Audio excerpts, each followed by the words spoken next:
Good morning, my dear students. This is Jatin Sachdeva from Holy Child Public School, your teacher of English.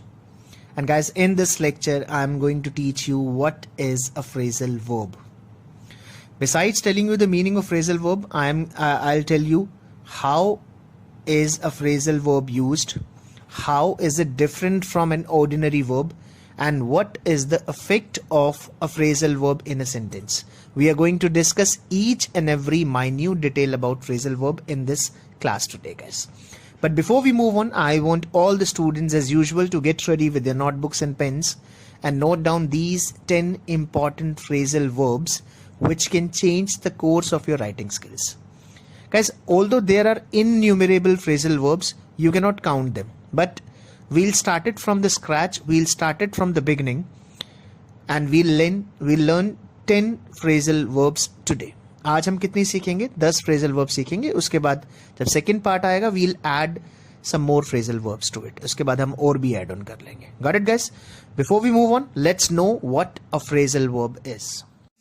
Good. Guys, phrasal verb is actually a verb which is followed by a preposition or an adverb. Guys, what is a phrasal verb? When a verb is followed by a preposition or an adverb, it becomes phrasal verbs, guys. For example, look. अगर आपको खाली look दिखाई दे, guys, look दिखाई दे तो it is a verb. ये सिर्फ एक verb है. लेकिन अगर आपको look के बाद कोई preposition दिखाई दे, जैसे look after, या फिर look out, या फिर look for, तो आपको समझना है, guys, it is not an ordinary verb. It is a phrasal verb.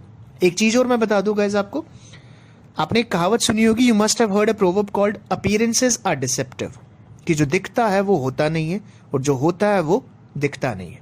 देखिए, phrasal verb आपको दिखेंगी कुछ और इनका मीनिंग कुछ और होगा. चलिए, without wasting much of the time, let's move on to the first sentence. मैं आपको कुछ सेंटेंस दिखाना चाहता हूं सबसे पहले, और मैं I just want to test your knowledge कि आपको सीरियसली पता है phrasal verb के बारे में या नहीं पता. चलिए एक बार एक नजर दाख लेते हैं इन दो सेंटेंसेस के ऊपर, इन दो स्लाइड्स के ऊपर. देखिए, पहली स्लाइड में देखिए आपको एक सेंटेंस दिखाई दे रहा होगा. फर्स्ट सेंटेंस देखिए, I want to give education. पहला सेंटेंस है I want to give education, जिसका मतलब है कि मैं एजुकेशन देना चाहता हूं, यानी मैं पढ़ाना चाहता हूं. और इसी के नीचे एक सेंटेंस लिखा हुआ है, I want to give up education, कि मैं एजुकेशन को गिव अप करना चाहता हूं. इट मींस मैं एजुकेशन को छोड़ना चाहता हूं. गाइस देखिए, पहले सेंटेंस के अंदर आपको एक वर्ब दिखाई दी, दैट इज कॉल्ड गिव, जिसको हम क्या बोलते हैं? गिव बोलते हैं. और सेकंड में आपको दिखाई दी एक phrasal verb, that is give up. यहां पर गिव का और गिव अप का दोनों का मीनिंग बिल्कुल अलग है गाइस. गिव का मतलब होता है देना या प्रोवाइड करना, और गिव अप का मतलब होता है छोड़ना. Got it guys? That is what a phrasal verb is. Look at second slide guys. Second slide में देखिए आप, पहला सेंटेंस है आई वांट टू पास, मैं पास होना चाहता हूं. सेकंड सेंटेंस है I want to pass away. यहां पर जो स्पीकर है वो ये कहना चाह रहा है आई वांट टू डाई, यानी पास अवे का मतलब क्या होता है गाइस? मरना. तो गाइस, जो लोग बोलते हैं कि इंग्लिश इज एक्सट्रीमली इजी, आप कुछ भी बोलिए, nobody pays attention to it, आप कुछ भी लिखिए, this lecture is very very important for all those people जिनको लगता है स्पीकिंग इंग्लिश और writing English is a child's play. उनको ये ध्यान से देखना चाहिए और उनको पता होना चाहिए कि एक preposition, one word, in fact one letter can change the meaning of the whole sentence. चलिए guys, let's move on to our first phrasal verb guys. आज जो हम 10 करेंगे उसमें से पहली फ्रेजल वर्ब की बात कर लेते हैं guys. The first phrasal verb is break into. चलिए गेस कीजिए, what do you think what break into is?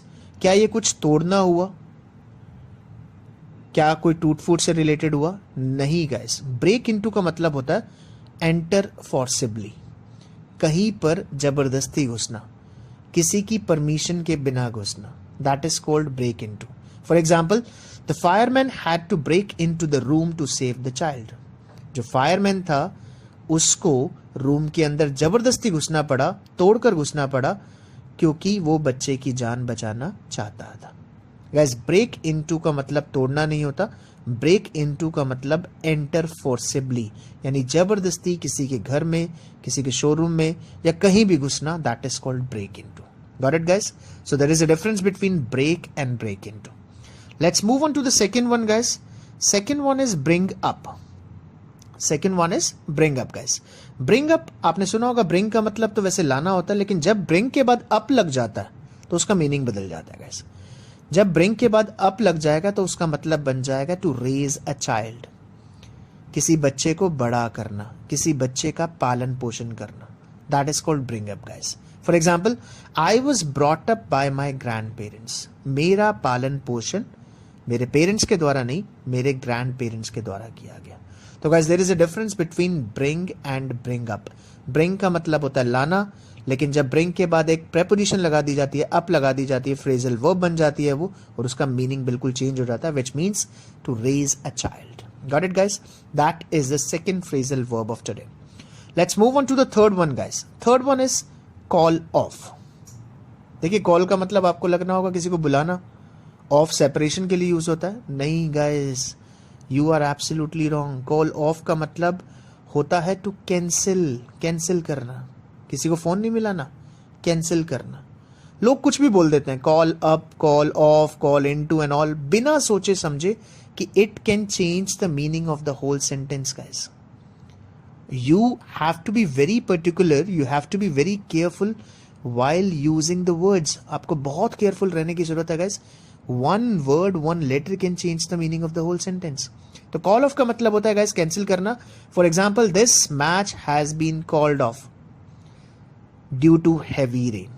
This match has been cancelled due to heavy rain. तो cancelled की जगह, guys, called off यूज किया गया. एक और चीज, guys, देखिए, जैसे मेन वर्ब में V1, V2, V3 होती है, जैसे गेट, गॉट, गॉट या गेट, गॉट, गॉटन होता है, ऐसे ही आपको वर्ब का यूज कहां करना है. ऑफ की तो आप थर्ड फॉर्म लगा ही नहीं सकते. आपको call, called, called, depends on the sentence, depends on the structure, present में है, पास्ट में, फ्यूचर में, उसी हिसाब से यूज करना. यानी कॉल ऑफ की फर्स्ट फॉर्म हो गई कॉल ऑफ, सेकेंड हो गई कॉल्ड ऑफ, और थर्ड हो गई कॉल्ड ऑफ, और प्रेजेंट पार्टिसिपल हो गया calling off. Got it, guys? Let's move on to the fourth one, guys. Fourth one आप देख रहे हैं कि यू फाइंड टू प्रेपोजिशन, आपको दो प्रेपोजिशन दिखाई दे रही है. That is do away with. Do away with. Any guesses, guys? Any guesses? What do you think what do away is? Guys, do away with का मतलब होता है टू डिस्कार्ड. किसी चीज को छोड़ देना, किसी चीज को रिजेक्ट कर देना. Got it, guys? For example, it is the time to do away with this old furniture. Time आ गया है कि इस फर्नीचर को निकाल दिया जाए या इस फर्नीचर को छोड़ दिया जाए, डिस्कार्ड कर दिया जाए, इसको रिजेक्ट कर दिया जाए, इसको फेंक दिया जाए. Got it, guys? Let's move on to the fifth one, guys. Very very simple. You must have heard this one. You must have seen a lot of people using this phrasal verb in their conversation while talking to others. This one is figure out. Figure out का मतलब होता है, guys, to understand or to find the answer. इसके दो meaning होते हैं, या तो कुछ समझना या फिर किसी चीज का आंसर पता लगाना. Got it? For example, we need to figure out the real cause of this accident. हमें पता लगाना ही पड़ेगा कि इस एक्सीडेंट का रियल कोज क्या है, इस एक्सीडेंट का मेन कारण क्या है. Got it, guys? और भी आप लगा सकते हैं. आप ऐसे भी बोल सकते हैं, I am unable to figure you out. इसका मतलब हुआ I am unable to understand you. So guys, this is your fifth phrasal verb. Let's move on to the sixth one, guys. Sixth one is let down. Let down. Any guesses, guys? चलिए मैं आपको बता देता हूँ let down क्या है, guys. Let down का meaning होता है to disappoint, किसी को निराश करना. For example, the government of India has let the shopkeepers down by extending the lockdown for a week. Government of India ने shopkeepers को let down किया है, बहुत disappoint किया है लॉकडाउन को एक हफ्ता बढ़ा के. यानी लोग बहुत परेशान हैं, लोग बहुत निराश हैं. They were expecting that everything would be open, everything would be as same as it was, लेकिन ऐसा नहीं हुआ. Government has extended the lockdown. तो जिससे डिसअपॉइंटमेंट किसको हुई है, गाइस? शॉपकीपर्स को. सो लेट डाउन का मतलब होता है, गाइस, डिसअपॉइंट करना. Let's move on to seventh one, guys. Seventh one is look into. Look into मैंने आपको पहले ही बताया, लुक का मतलब देखना नहीं है, गाइस. लुक इनटू का मतलब होता है टू इन्वेस्टिगेट, छानबीन करना. For example, the DC of Rewari is looking into the case himself. जो डीसी हैं, डेप्यूटी कमिश्नर है रेवाड़ी के, वो इस केस को खुद इन्वेस्टिगेट कर रहे हैं। लुक इनटू का मतलब देखना नहीं है गाइस, लुक इनटू का मतलब होता है इन्वेस्टिगेट करना। I hope you are getting down the points guys, I hope you are getting the points, I hope you are noting down the points as well. सभी पॉइंट्स को, सभी phrasal verbs को लिख लीजिए, और मैंने एक एग्जांपल दी है। I would advise you to make at least 5 sentences of each phrasal verb being explained in this lecture. 5 sentences आपको बनाने हैं so that you can learn how to make use of phrasal verbs, कि phrasal verbs को कैसे use किया जाता है। Got it guys? Let's move on to 8th one guys. 8th one is pass away. At the beginning of the lecture मैंने आपको बताया था कि pass away का मतलब पास से निकलना नहीं होता, pass away का मतलब होता है to die, मरना। For example, Irfan Khan passed away at the age of 54 due to cancer. Irfan Khan expire हो गए, यानी वो मर गए कब? एट द एज ऑफ 54, 54 साल की एज में कैंसर की वजह से। आप ऐसे भी बोल सकते हैं Rishi Kapoor, a veteran actor, an experienced actor, passed away recently. तो पास्ड अवे यानी पास अवे का मतलब क्या है गाइस? टू डाई, यानी मरना। और पास्ड अवे क्यों यूज की गई है? क्योंकि सेकेंड फॉर्म का यूज किया गया गाइस। गाइस पास, पास्ट, पास्ट आप इसको ऑर्डिनरी वर्ब की तरह यूज कर सकते हैं, लेकिन अवे जरूर लगाना, otherwise it will change the meaning of the sentence. Let's move on to the 9th one guys. 9th one is shop around. Very very important, especially for the girls, especially for the female listeners. Shop around का मतलब guys इधर उधर shopping करना नहीं होता।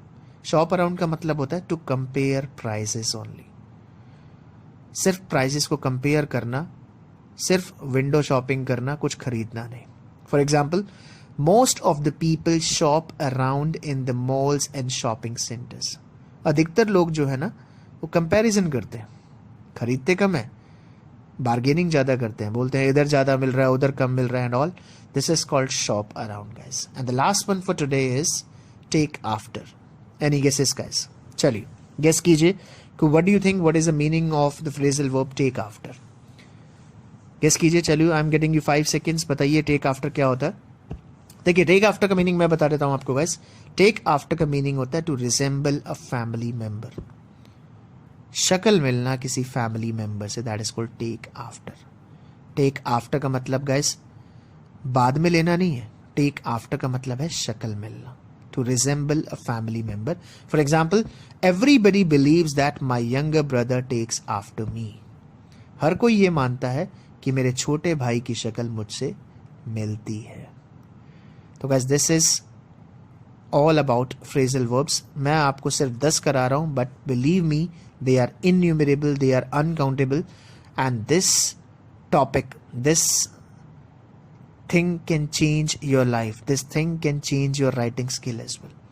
आपका impression भी अच्छा हो सकता है, आपकी वोकैब भी अच्छी हो सकती है if you add phrasal verbs to your writing as well as speaking skills. चलिए guys, that was all about phrasal verbs. 10 मैंने आपको बताई, एक बार मैं फिर बता देता हूँ कौन कौन सी 10 हमने डिस्कस की है। फर्स्ट वन जो थी दैट इज ब्रेक इनटू, जिसका मतलब होता है एंटर फोर्सिबली। सेकेंड हमने डिस्कस की है ब्रिंग अप, जिसका मतलब होता है to raise a child. Third one हमने डिस्कस की है call off, which means to cancel. Fourth हमने डिस्कस की है do away with, which means to discard. Fifth one हमने डिस्कस की है figure out, which means to understand और to find the answer. Sixth one is let down, which means to disappoint. Seventh one is look into, which means to investigate.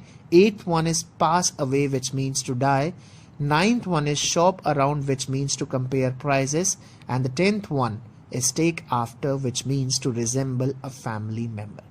So ये 10 phrasal verbs आपको note down करनी है guys, और इनके ऊपर 5 sentences at least आपको बनाने हैं so that you can get proficient in being a good writer as well. चलिए, अब बारी आती है आपके होमवर्क की। आई एम गेटिंग यू होमवर्क। मैं आपको होमवर्क भी दे रहा हूँ जो आपको मुझे करके भेजना है। You can take the screenshot and WhatsApp it on my number as well, और अगर आप चाहें तो कमेंट सेक्शन में जाके भी स्क्रीनशॉट लेके इसके आंसर लिख सकते हैं। I am getting you 5 phrasal verbs. मैं आपको 5 फ्रेजल वर्ब्स दे रहा हूँ गाइस।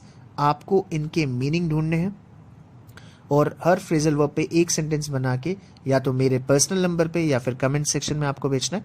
अगर कमेंट ओपन है यानी एनेबल्ड है तो आप वहां भेजिए, नहीं तो आप मेरे नंबर पे भेज दीजिए।